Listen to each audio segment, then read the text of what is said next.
आई, हे बघ या साईटवर काय लिहिलंय. प्लास्टिक हे शहरातील प्रदूषणाचं मुख्य कारण आहे. थांब मीरा, आपल्याला हे सुनिश्चित करणं आवश्यक आहे की ही माहिती खरी आहे का. त्यापूर्वी आपण ती आपल्या प्रकल्पात वापरायची. का? मला ही वेबसाईट विश्वासू वाटते. फक्त ते ऑनलाईन आहे म्हणून ते सत्य आहे असं नाही. आपल्याला डेटा प्रामाणिक संसाधनांचा वापर करून पडताळणी करणं आवश्यक आहे. मी सांगते काय करायचं ते. डेटा पडताळणी करणं का महत्त्वाचं आहे, विशेषतः जेव्हा आपण महत्त्वाच्या विषयांवर काम करत असतो. ऑनलाईन डेटा पडताळणी करण्याच्या पायऱ्या आहेत. वेबसाईटचे स्रोत तपासायचे, म्हणजे वेबसाईटच्या डोमेनवरून सुरू करायचं. सरकारी म्हणजे .gov आणि शैक्षणिक म्हणजे .education या वेबसाईट सामान्यतः विश्वासार्ह असतात. वेबसाईट स्पष्टपणे सांगते की ते कोण चालवतं आणि संपर्क माहिती प्रदान करते. अशा वेबसाईटपासून सावध राहायचं ज्या पक्षपाती मते किंवा त्यांचा मागोवा न देणाऱ्या माहितीची प्रचार करतात. इतर विश्वसनीय वेबसाईट क्रॉस चेक करायच्या, म्हणजे फक्त एका स्रोतावर अवलंबून राहायचं नाही, तर माहितीच्या अचूकतेची पुष्टी करण्यासाठी अनेक प्रतिष्ठित वेबसाईट तपासायच्या.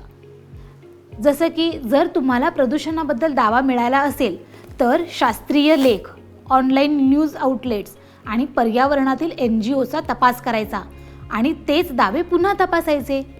तज्ज्ञांची मतं आणि स्रोत शोधायचे. माहिती तज्ज्ञांच्या किंवा विषयातील तज्ज्ञ संस्थांकडून प्रदान केली जात असलेली माहिती शोधायची, जसं की ग्रीनस्पेस सारख्या पर्यावरणीय संस्थांची किंवा सरकारी आरोग्य संस्थांची माहिती शोधायची आणि त्यांच्याकडून समान निष्कर्ष प्रकाशित झाला आहे का ते तपासायचं. फॅक्ट चेकिंग वेबसाईटचा वापर करायचा, जसे की स्नॉब्स, factcheck.org किंवा पॉलिटिफॅक्ट यासारख्या फॅक्ट चेकिंग वेबसाईट ऑनलाईन दावा सत्य आहे की नाही हे तपासण्यास मदत करतात. ते माहिती तथ्यावर आधारित आहे की नाही की फक्त अफवा किंवा गोंधळ आहे हे तपासतात. माहितीची तारीख तपासायची. माहिती ताज्या आणि संबंधित आहेत का हे सुनिश्चित करायचं. जर जुना डेटा असेल तर त्याची अचूकता कमी होऊ शकते, विशेषतः शास्त्रीय किंवा तंत्रज्ञानाच्या विषयावर काम करत असताना. डेटा पडताळणी करणं का महत्त्वाचं आहे? माहितीची चूक समजून टाळणं. खोटी माहिती सोशल मीडियावर पटकन पसरते.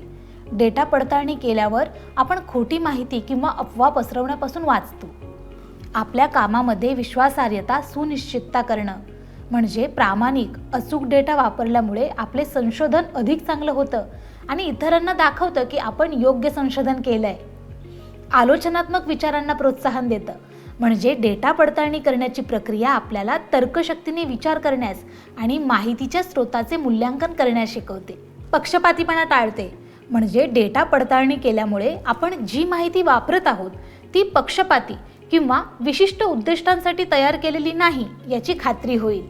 धन्यवाद आई. आता मला समजलंय की माहिती वापरण्यापूर्वी त्याची पडताळणी करणं किती महत्त्वाची आहे.